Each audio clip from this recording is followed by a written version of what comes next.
Selamat malam saudara-saudara yang kekasih di dalam Tuhan Yesus Kristus. Terimalah kehadiran kami malam hari ini. Kiranya anugerah, damai sejahtera, dan kasih sayang Tuhan Yesus berlaku atas saudara-saudara sekalian dimanapun saudara berada, yaitu di tempat saudara masing-masing, di mana pada saat ini kita masih mengikuti ibadah atau kebaktian secara online. Tetapi tidak mengurangi rasa kehadiran Tuhan dalam hidup kita pribadi lepas pribadi.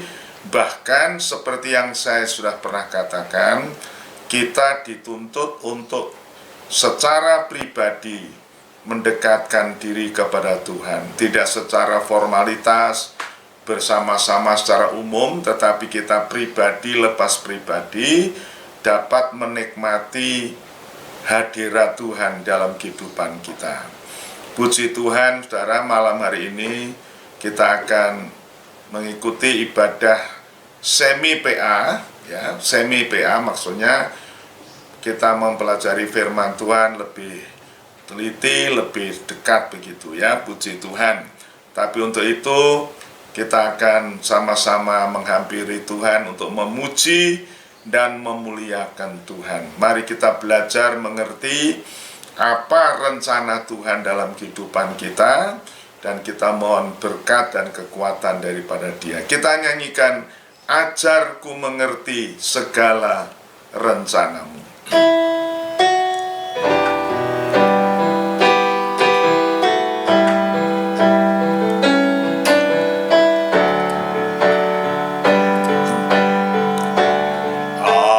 Ajarku mengerti segala rencanamu, ajarku berserah hanya padamu. Bimbinglah jalanku dalam terang firman-Mu, ajarku berharap hanya padamu.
mengucap syukur, terima kasih bila pada petang malam hari ini kami boleh kembali menghampiri hadirat Engkau untuk mendengar firman Tuhan, untuk belajar, untuk mengerti rencana dan kehendak-Mu dalam hidup kami. Di tengah-tengah masa yang sukar, dunia ditandai dengan kesukaran, dan gereja Tuhan mengalami juga diombang-ambing oleh berbagai-bagai angin pengajaran. Maka kami mohon Tuhan, bimbing kami di dalam terang firman Tuhan, supaya kami tidak tersesat, supaya kami tidak jatuh, kami tidak terpengaruh dengan ajaran-ajaran yang sesat dan yang palsu. Sebab itu kami mohon Tuhan malam hari ini, Roh-Mu yang kudus menolong kami untuk mengerti kehendak-Mu, mengerti firman Tuhan. Urapilah hamba-Mu untuk dapat memberitakan, menyampaikan firman-Mu sesuai dengan pengajaran yang sehat daripada Engkau. Tuhan, tolong jemaat-Mu, anak-anak Tuhan di tempat masing-masing, waktu mereka ikut mendengar pengajaran firman Tuhan, buat mereka dapat mengerti, memahami kehendak-Mu. Beri kiranya mereka mengerti bahasa firman Tuhan, bahasa Alkitab, bahasa rohani. Dan untuk itu Tuhan, Engkau urapi kami semua. Segala puji bagi Tuhan.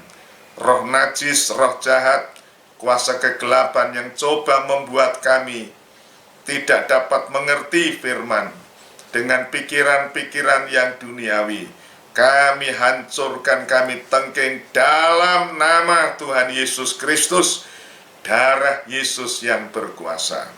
Terima kasih Tuhan, terima kasih. Berkati pendalaman firman-Mu pada malam hari ini, kami mohon dalam nama Tuhan Yesus Kristus. Haleluya, amin. Begitu saudara-saudara, kita akan belajar firman Tuhan seperti yang lalu. Kita teruskan dalam membahas surat Yudas.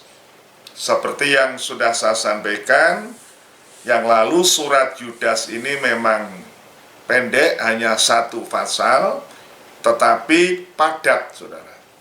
Padat dengan segala informasi, bahkan tidak berlebihan bila saya katakan hampir peristiwa-peristiwa sejarah suci dalam Alkitab ditulis di dalam kitab Yudas ini. Nah, saudara, untuk menolong kita dapat lebih mudah memahami, maka sebelum kita membahas ayat demi ayat atau secara lebih mendetail, saya ingin saudara dapat mengerti kerangka daripada surat Yudas ini, atau garis besar, headline daripada surat Yudas ini, supaya kita bisa mengerti kerangkanya. Kemudian kita akan melihat secara lebih teliti, mungkin tidak bisa malam ini, tetapi mungkin di hari-hari yang berikut, sehingga kita tidak usah terlalu tergesa-gesa mempelajari surat Yudas ini. Walaupun pasalnya pendek, bukan berarti kita harus menggunakan waktu singkat, tetapi mungkin juga lebih panjang, sehingga kita lebih leluasa untuk memahaminya. Saudara, puji Tuhan. Jadi surat Yudas ini kalau kita melihat kerangkanya, saudaraku, pertama-tama kita melihat satu tujuan atau tema dari surat Yudas ini, yaitu intinya nasihat untuk kita berjuang mempertahankan iman kita bersama, iman yang telah kita miliki, yang dikaruniakan Tuhan kepada kita. Dan kemudian saudara-saudara, kita juga melihat di sini tentang kewaspadaan terhadap penyelusup-penyelusup.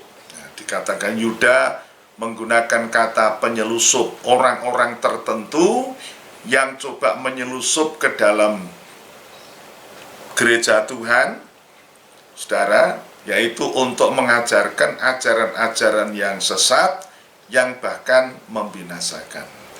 Jadi, gereja Tuhan itu, saudara, tidak bisa dikalahkan karena aniaya atau kesukaran-kesukaran.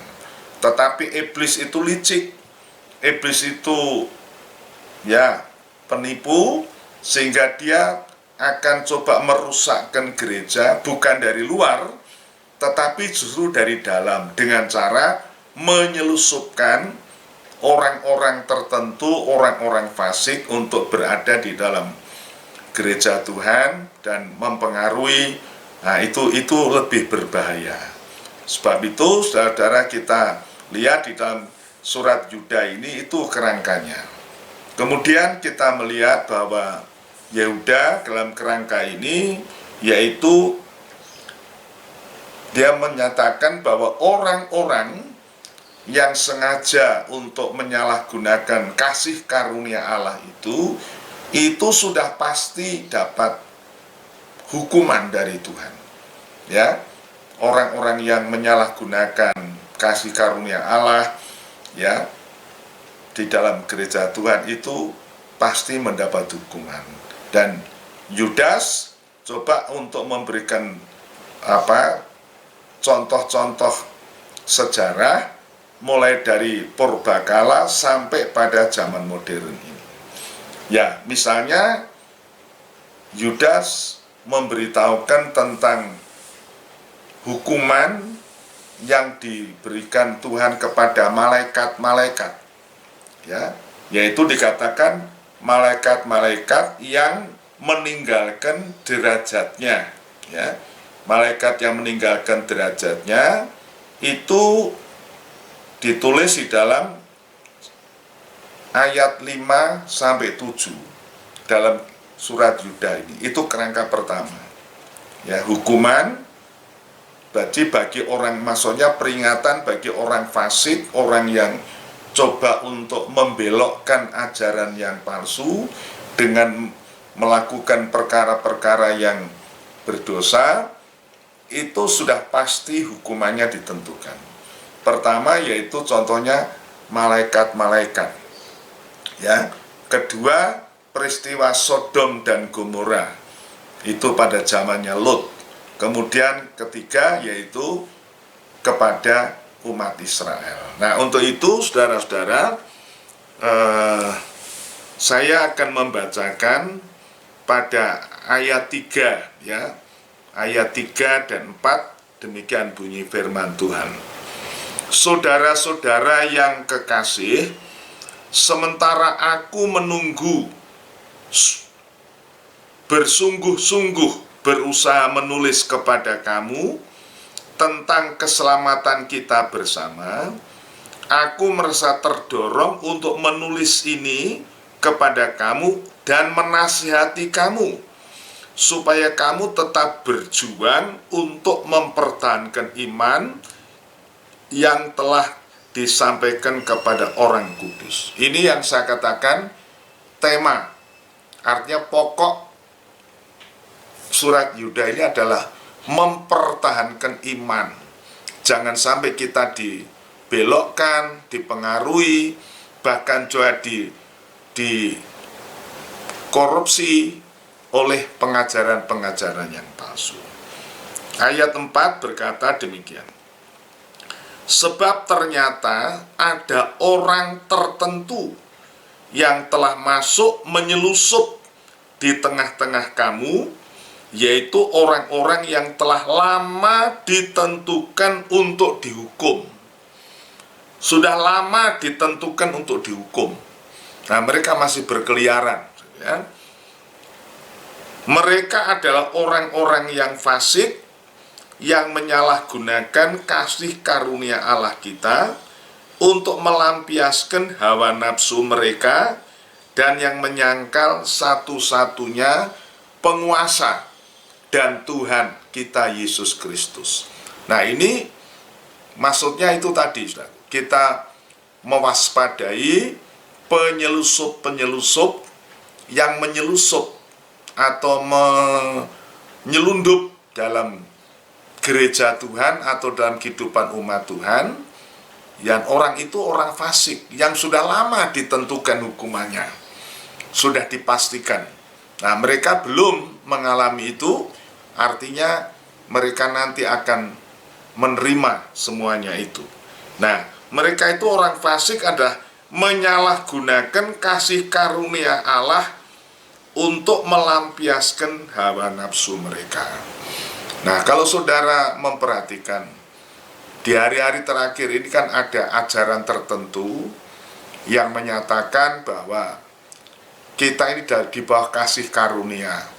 Walaupun kita berdosa tidak akan dihukum. Tuhan sudah menanggung hukuman kita, baik yang lalu maupun yang akan datang. Nah, itu ajaran itu menyesatkan, saudara.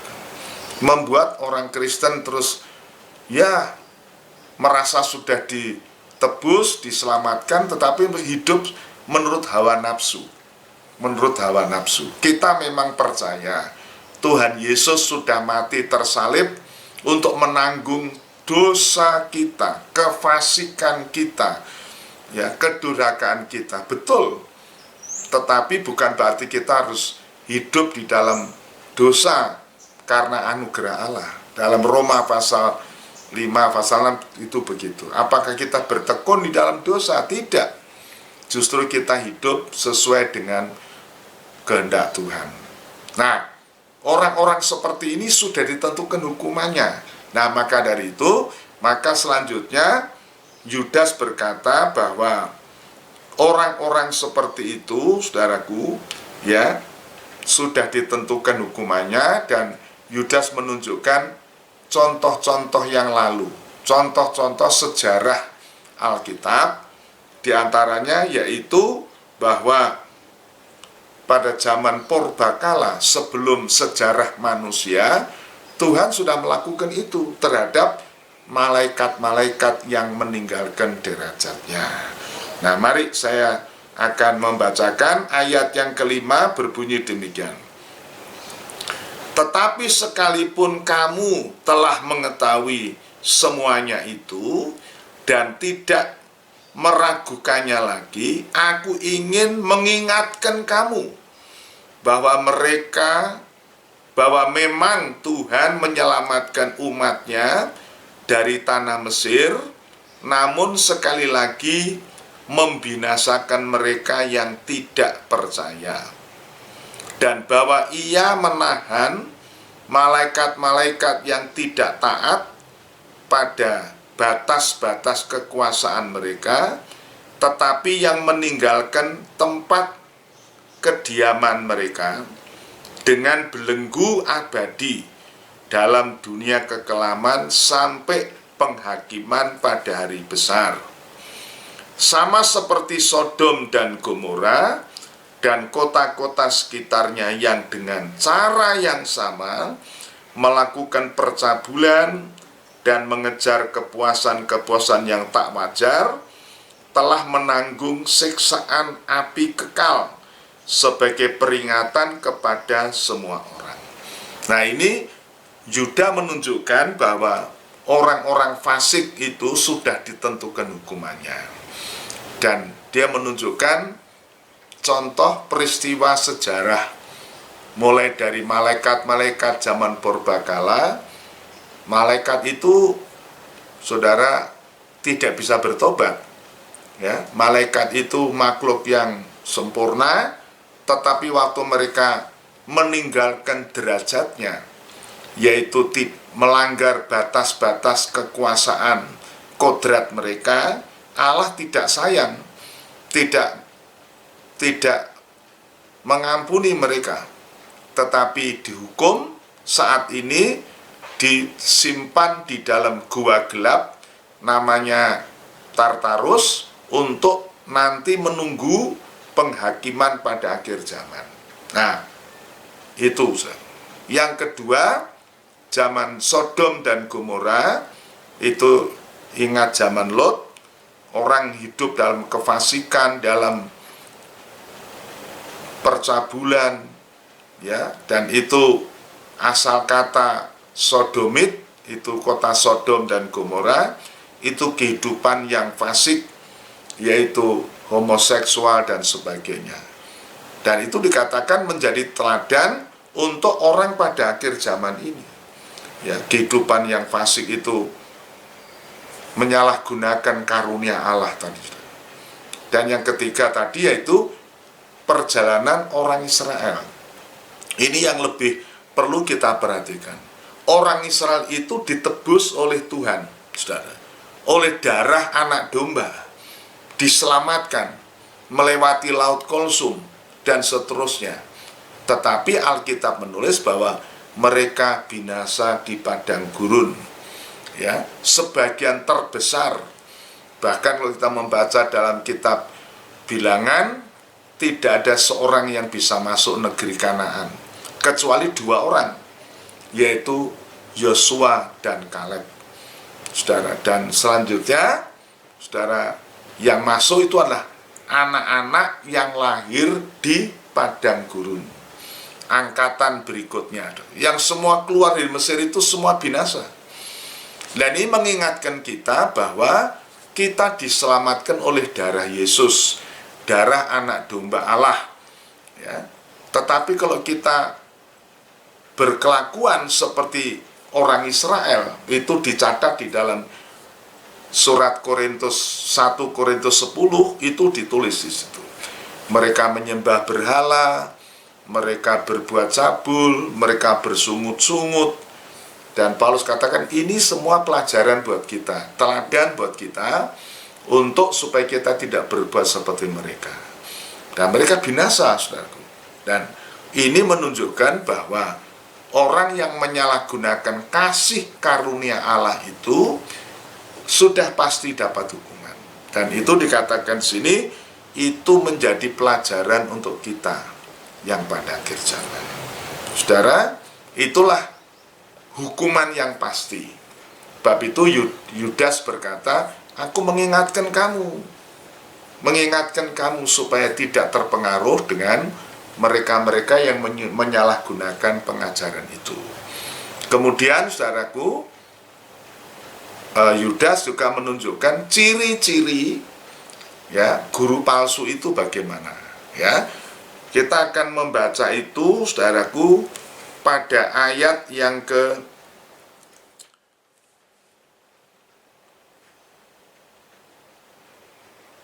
kita baca pada ayat yang ke 11 mengatakan begini, ya. Atau ayat 10, ya. Akan tetapi mereka menghujat segala sesuatu yang tidak mereka ketahui, dan justru apa yang mereka ketahui dengan nalurinya seperti binatang yang tidak berakal, itulah yang mengakibatkan kebinasaan mereka. Celakalah mereka karena mereka mengikuti jalan yang ditempuh Kain, dan karena mereka oleh sebab upah menceburkan diri ke dalam kesesatan Bileam, dan mereka binasa karena kedurhakaan seperti Korah. Saudara, di sini juga ada contoh 3, ya, pengajaran-pengajaran yang menyesatkan itu yang ditempuh Kain. Kain itu siapa? Kain itu adalah manusia kedua atau generasi kedua, itu anaknya Adam, saudaranya namanya Habil. Kita baca dalam kitab Kejadian pasal 4 itu bahwa Kain dan Habil itu kedua-duanya mempersembahkan korban di hadapan Allah. Tetapi ditulis itu bahwa Habil mempersembahkan domba, menumpahkan darah, dan Kain mempertahankan perbuatannya dengan menampilkan, mempersembahkan hasil kerjanya berupa tanaman, berupa hasil bumi. Padahal bumi itu sudah terkutuk. Dan Kain mempertahankan itu. Waktu Tuhan memberi kesempatan, kalau kamu mau berbuat baik, kamu kan bisa berbuat seperti adikmu, mempersembahkan domba maksudnya. Tapi Kain mempertahankan kebenaran diri sendiri. Sehingga itu yang dimaksudkan, saudaraku, ya.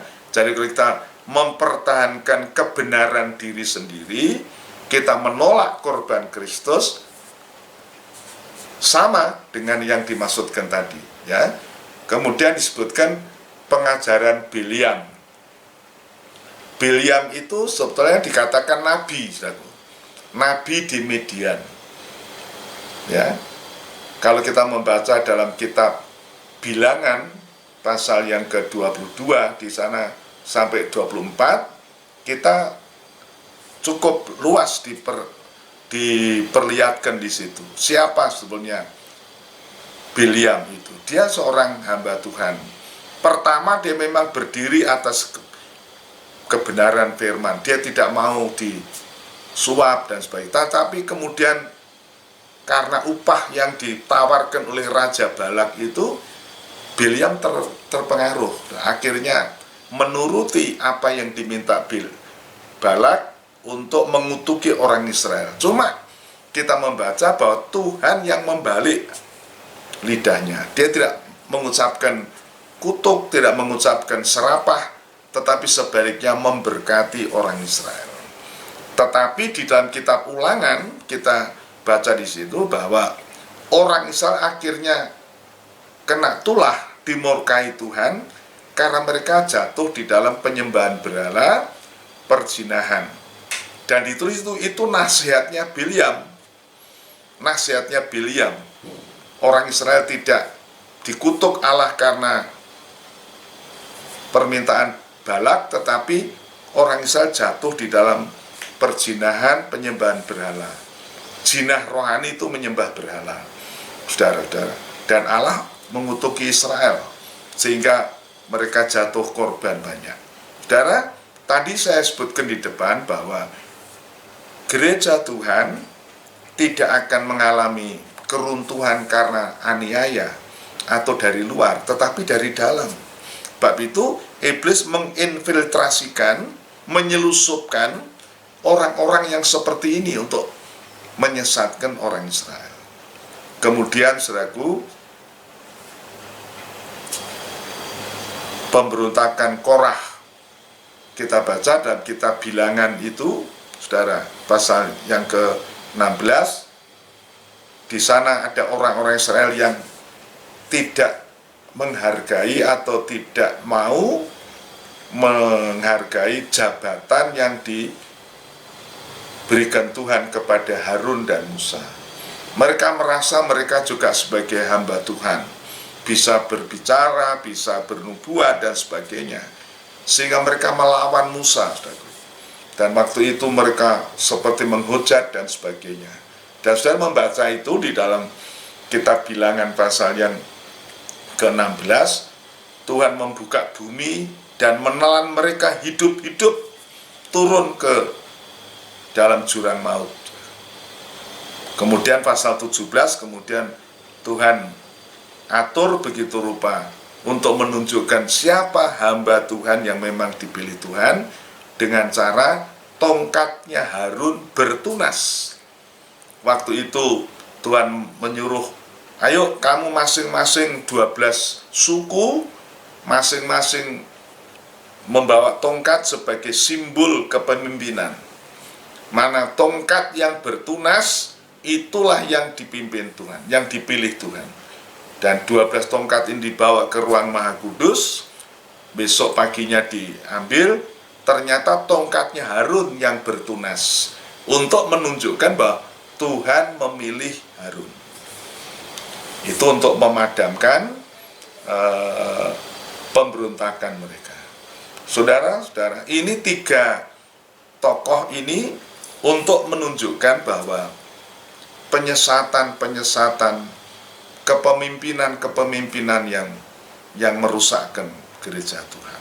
Saudara, 3 orang tokoh. Tetapi Yuda juga, ya, kalau menampilkan 3 tokoh yang bisa menyesatkan Kain, Bileam, dan Korah, Tuhan juga menunjukkan ada 3 pemimpin rohani yang patut kita teladani, saudaraku.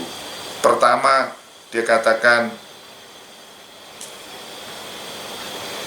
penghulu malaikat, yaitu Mikael, ya, penghulu malaikat Mikael, kemudian juga Musa, kemudian juga Henokh. Jadi saudara, dalam surat Yuda ini ada semacam perbandingan.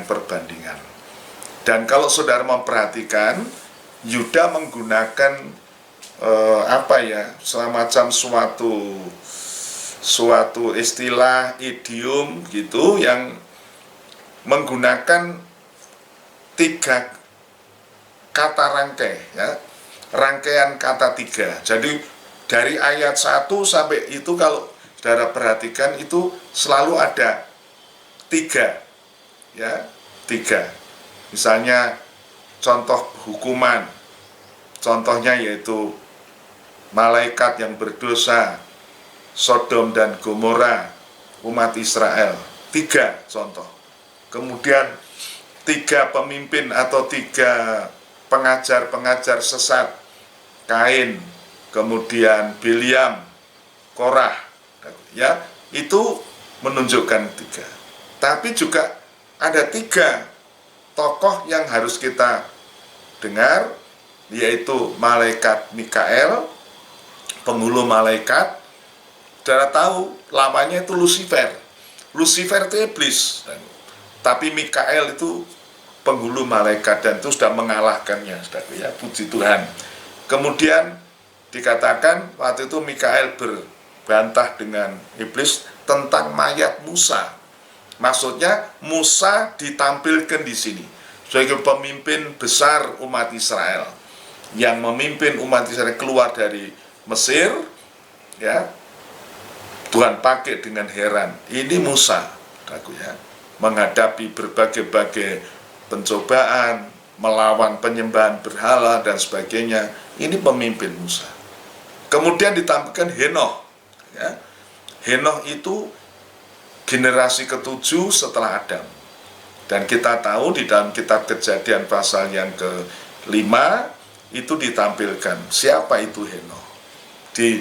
Disitir atau dikutip oleh penulis surat Ibrani, ditampilkan dalam pasal 11, Henokh adalah seorang yang berkenan kepada Allah, sehingga dia diangkat Tuhan, tidak mengalami kematian, ya, karena dia bergaul dengan Allah. Saudara, ini 3 contoh orang-orang yang patut kita teladani. Nah, ini yang ditulis oleh Yudas, supaya kita itu mempunyai suatu perbandingan gitu, bahwa kejahatan juga mempunyai triple, ya, 3 lapis begitu. Yuda juga menampilkan ada 3 orang tokoh yang perlu kita ikuti teladannya. Oh, puji Tuhan, saudaraku. Ya, kemudian kerangka surat Yuda ini, ya, kemudian ditutup dengan satu nasihat untuk gereja Tuhan masa kini. Ya, baik, saya akan membacakan, saudaraku, nasihatnya untuk gereja Tuhan masa kini. Dikatakan ayat 17 demikian bunyinya. Tetapi kamu, saudara-saudara yang kekasih, ingatlah akan apa yang dahulu telah dikatakan kepada kamu oleh rasul-rasul Tuhan kita Yesus Kristus. Sebab mereka telah mengatakan kepada kamu, menjelang akhir zaman akan tampil pengejek-pengejek yang akan hidup menurut hawa nafsu kefasikan mereka. Mereka adalah pemecah belah yang dikuasai hanya oleh keinginan-keinginan dunia ini dan yang hidup tanpa Roh Kudus. Akan tetapi kamu, saudara-saudaraku yang kekasih, bangunlah dirimu sendiri di atas dasar imanmu yang paling suci dan berdoalah di dalam Roh Kudus. Peliharalah dirimu demikian dalam kasih Allah sambil menantikan rahmat Tuhan kita Yesus Kristus untuk hidup yang kekal. Saudara, kalau Yuda tadi sudah menunjukkan orang-orang fasik, orang-orang durhaka, orang yang menyalahgunakan kasih karunia Allah, baik itu malaikat yang tadinya sempurna, orang pada zaman Sodom dan Gomora, kemudian juga orang Israel yang walaupun sudah diselamatkan dapat juga kehilangan keselamatannya dan sebagainya, maka kemudian tetapi kamu, saudara, kamu itu maksudnya gereja Tuhan. Siapa itu? Dalam ayat 1 dikatakan yaitu orang-orang yang terpanggil, yang dikasihi oleh Allah, dan yang dipelihara untuk Yesus Kristus. Kamu itu sih maksudnya. Kita itu dipanggil, dipilih, dikasihi Tuhan dan dipelihara untuk kelak kita dipersembahkan kepada Yesus. Nah, kamu maksudnya, tetapi kamu walaupun ada ajaran-ajaran yang sesat, ada contoh-contoh kedurhakaan, tetapi kamu dikatakan di sini, tetapi kamu saudara-saudara yang kekasih, ingatlah akan apa yang dahulu telah dikatakan kepada kamu oleh rasul-rasul Yesus Kristus. Jadi gereja Tuhan itu, saudara, supaya kita bisa menangkal ajaran-ajaran palsu, pemimpin-pemimpin yang tidak benar itu, kita harus tetap berdiri di atas pengajaran rasul-rasul. Itu standar pengajaran. Jadi ingat kepada apa yang disampaikan para rasul-rasul Tuhan. Rasul-rasul itu ya kalau kita baca kitab kisah para rasul, saudara. Dan pengajaran rasul-rasul itu kan ditulis dalam perjanjian baru dalam surat Roma, Korintus, Galatia, Efesus, Filipi, Kolose dan berikutnya. Sampai pada surat Yuda ini termasuk ya surat-surat dari rasul itu. Dan gereja Tuhan dianjurkan untuk tetap ingat pengajaran itu. Karena dalam Efesus pasal 2, gereja Tuhan itu didasarkan pada pengajaran rasul-rasul dan nabi-nabi. Nabi-nabi itu bicara tentang hamba Tuhan pada zaman perjanjian lama, itu nubuatan-nubuatan. Rasul-rasul itu bicara tentang perjanjian baru, penggenapan daripada nubuatan-nubuatan itu. Sebab itu Rasul Paulus katakan, pesankan kepada Timotius dalam 2 Timotius 3, kamu ingat siapa yang mengajar kamu, tetapi dari kecil kamu kenal kitab suci, dan segala pengajaran harus kamu uji dari kitab suci. Artinya apa, saudaraku? Kita harus pegang teguh pengajaran kitab suci. Kalau pengajaran pemimpin-pemimpin mungkin tadinya bagus, tapi mungkin bisa menyeleweng, ya. Seperti yang pernah saya sampaikan dalam Ibrani pasal yang ketiga ayat 7 itu, ingat pemimpin-pemimpin kamu, dan yang menyampaikan firman Allah, perhatikan akhir hidupnya, ya, akhir hidupnya, contoh teladan imannya. Tapi andai kata dia nyeleweng, kita punya contoh yang sempurna. Yesus Kristus tidak berubah, dahulu, sekarang, dan selama-lamanya. Dan itu ditulis dalam kitab suci. Dan berarti, saudara, pengajaran betapapun baiknya, kita harus cocokkan dengan Alkitab. Nah, itu maksudnya Yudas mengatakan, kamu saudara-saudara, ingatlah apa yang diajarkan oleh para rasul. Mereka mengajarkan bahwa akan datang pengolok-pengolok, pengejek-pengejek yang melecehkan tentang kesucian dan menganggap kedatangan Tuhan terlambat dan sebagainya. atau bahkan mengaku Tuhan tidak jadi datang, itu ajaran yang menyesatkan, saudara ya. Sebab itu malam hari ini kita memperhatikan atau mempelajari firman Tuhan itu begitu rupa. Ini adalah kerangka, saudaraku, kerangka daripada surat Yuda ini supaya kita bisa memudahkan. Nanti kita akan melihat satu persatu, saudaraku ya. Saya akan menggambarkan kepada saudara. Kalau saudara itu dari luar kota atau mungkin dari Kalimantan atau dari mana, saudara datang ke kota Semarang misalnya, kota Semarang. Saudara ingin tahu kota Semarang, apa yang saudara harus pelajari? Denahnya, peta itu. Nah, peta yang pelajari apa? Jalan-jalan besar dulu. Jalan besar di Semarang itu apa? Misalnya Jalan Pemuda, Jalan Pandanaran, dan sebagainya. Tapi untuk mengetahui lebih jeli atau lebih teliti, gang-gang kecilnya, saudara kan harus pelajari. Tetapi saudara harus tahu, gang ini terdapat di jalan mana misalnya. Begitu, ya. Jadi begitu juga di dalam mempelajari kata itu, garis besar, kerangka itu kita memudahkan, oh di sini. Tetapi kemudian nanti kita akan melihat detailnya, seluk-beluknya lebih kecil. Nah, kita akan pelajari ayat demi ayat. Tetapi saya akan membacakan, saudaraku, bagian yang akhir dari nasihat firman Tuhan ini dikatakan, yaitu di samping kita memelihara diri kita di dalam pengajaran itu, maka dikatakan, peliharalah dirimu demikian dalam kasih Allah, sambil menantikan rahmat Tuhan kita Yesus Kristus untuk hidup yang kekal. Ini yang harus menjadi arah kita, saudara.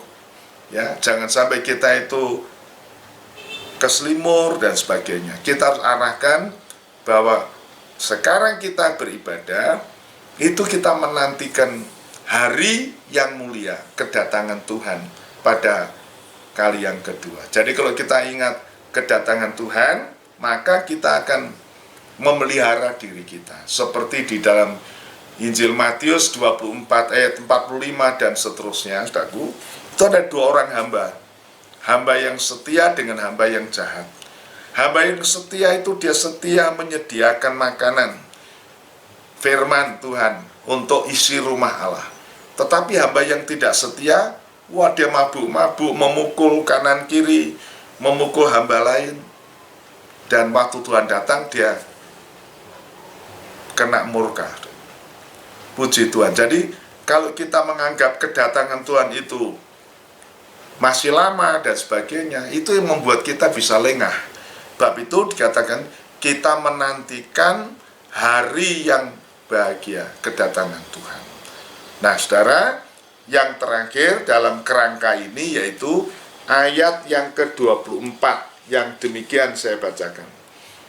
Bagi Dia yang berkuasa menjaga supaya jangan kamu tersandung, dan yang membawa kamu dengan tak bernoda dan penuh kegembiraan di hadapan kemuliaannya.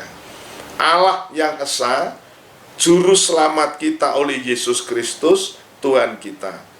Bagi Dia adalah kemuliaan, kebesaran, kekuatan, dan kuasa sebelum segala abad, dan sekarang, dan sampai selama-lamanya. Ini janji Tuhan yang indah, penghiburan dikatakan, ya. Bagi Dia yang berkuasa menjaga supaya kamu jangan tersandung. Oh, saudara-saudara, banyak sandungan tadi saya katakan. Ada orang-orang yang menyelusup, ya, mengajarkan, menyalahgunakan karunia Allah dan sebagainya, itu termasuk sandungan. Ajaran-ajaran Kain, ajaran Biliam, ajaran Korah dan sebagainya, memberontak dan sebagainya. Saudara, tetapi dikatakan kita percaya Tuhan, Dia berkuasa memelihara kamu supaya tidak tersenandung sampai nanti kedatangannya pada kali yang kedua. Oh, puji Tuhan, saudaraku ya. Tuhan memberkati saudara-saudara sekalian. Kiranya firman Tuhan malam hari ini, saudara perhatikan kerangka surat Yuda. Kalau kita bagian kerangkanya itu, saudara sudah tahu kira-kira. Oh, begini surat Yuda itu, ya. Sehingga kita sudah bisa menggambarkan tujuannya, alasannya, dan maksud daripadanya. Oh, puji Tuhan. Mari saudara, kita akan mengakhiri pelajaran kita malam ini yang mungkin cukup singkat ya, tetapi mungkin mudah diingat.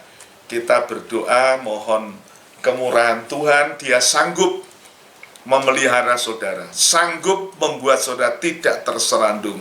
Bab itu kita hanya pasrah kepada Tuhan. Kita akan sama-sama menyanyi satu pujian. Yesus Tuhan Allahku, Dia sanggup memelihara kehidupan kita, iman rohani kita. Haleluya.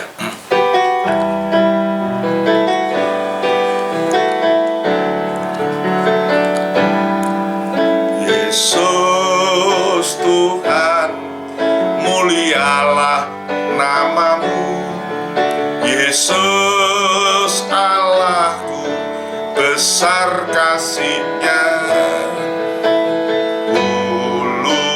Sekarang dan sampai selamanya, kasih-Nya tak pernah berubah.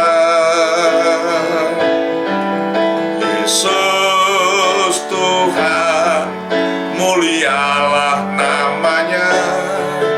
Yesus Allahku, besar kuasa-Nya. Sekarang dan sampai selamanya, kuasa-Nya tak pernah berubah. Dia sanggup, Yesus sanggup melakukan perkara yang besar. Dia sanggup, Yesus sanggup memulihkan yang terluka, menyembuhkan yang menderita. Dia sanggup memulihkan hidupku. Yesus Tuhan, mulialah namanya. Yesus Allahku, besar kuasa-Nya. Dahulu, sekarang, dan sampai selamanya, kasih-Nya tak pernah berubah. Yesus Tuhan, mulialah namanya. Yesus Allahku, besar kuasa-Nya. Dahulu, sekarang, sampai selamanya, kuasa-Nya tak pernah berubah. Dia sanggup, Yesus sanggup memulihkan yang terluka, menyembuhkan yang menderita. Dia sanggup memulihkan hidupku. Saudara, ini ayat yang saya baca terakhir sangat menghibur, sangat menguatkan kita. Di samping kita menghadapi berbagai-bagai masalah di dalam mengiring kita kepada, sangat memungkinkan kita bisa terserandung jatuh. Tetapi puji Tuhan, Allah tampil sebagai pelindung kita. Dia sanggup memelihara kamu supaya tidak terserandung. Siapa? Tuhan Allah kita, Yesus Kristus, Allah yang esa dan benar itu. Puji Tuhan. Kita akan sama-sama saudara-saudara di rumah masing-masing, di tempat saudara kita nyanyikan pujian ini. Kita bersyukur mempunyai Yesus, Tuhan Allah kita. Dia yang sanggup menolong kita. Haleluya.